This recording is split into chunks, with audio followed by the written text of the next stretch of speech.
first of all, let me say that we don't know what the budget parameters of any agreement are going to be. We've heard rumors. You've written about them. So we don't know the substance. What we do know is, however, that we are for a balanced addressing of the budget, of the economic issues that confront our country, and of putting our country on a fiscally sustainable path. I am, as you know, for a big deal in which all of the options are put on the table, which is what President Obama did. President Obama didn't do small bore, as is being discussed, as I understand it now, and being urged by Mr. Ryan.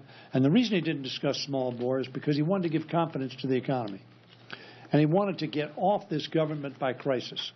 He wanted to have a sustainable path as we move forward. I am very hopeful that before the budget conference reports out something, that they reach such an agreement. Not a small bore agreement, but a big agreement, which deals with the issues that Chris Van Hollen's talked about: investing in our economy, investing in education, investing in our infrastructure, growing our economy, making sure that unemployment insurance does not expire. And I agree with Leader Pelosi. That doesn't necessarily have to be within the budget agreement itself, but it must be a part of addressing the economic challenges that confront our country and our people. I could say more, but enough said now. And unfortunately, I'm going to have to leave because my staff is saying I'm very late to another event. But I thank Leader Pelosi. Any questions for Mr. Hoyer? I do have a question. But and I know that, Mr. Van Hollen, you said, we don't know what the agreement is or what degree the agreement might look, but what are the parameters that have you go to members and start to whip this? I mean, what has to be in there? They've talked about maybe doing a CR. They've talked about maybe, you said the other day you're not going to do something on 967 that reintroduces the sequester. But there hasn't been any communication at all about next week and what. Well, I tried to get Mr. Cantor to be more specific today on the floor, and if you were watching, that did not happen. And that may be because he doesn't know. He may not know what the specifics are. However, you're correct, and Mr. Van Hollen mentioned it. One of our principal objectives is eliminating the sequester. Why?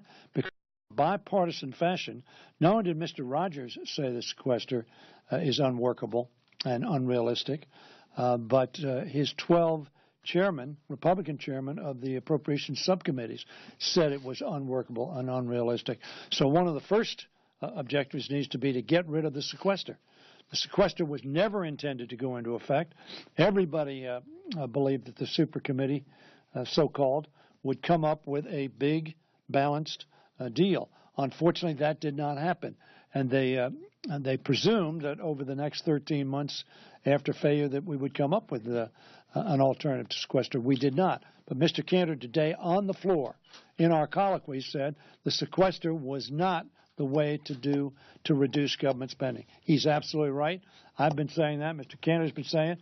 The ranking member of the Appropriations Committee knows probably more than the rest of us that that's not the way to do it, and Leader Pelosi has been saying the same thing. So we think that's a threshold issue that needs to be dealt with. On federal workers? On federal workers? Yeah. Federal workers. We saw the email supporting federal workers, concern about them in this process. But if it comes down to it, rolling back the sequester or taking a deal where perhaps federal pension contributions have to go up, maybe even more than the sequester is rolled back, is that something that you and other Democrats could swallow? Can you talk about those trade-offs? We don't think that's good policy. Mr. Van Hollen talked about it in terms of working people. The only working people that have paid a price so far in trying to bring down the deficit have been federal workers. And they've paid $114 billion to date over the last 4 years. And that does not include the furloughs. I'm trying to get that figure. I talked to Sylvia Burwell to get that figure. But that's billions, I don't know how much more, that they paid. So I think it's inappropriate, absent a big deal in which you're dealing with all segments of savings and of investments.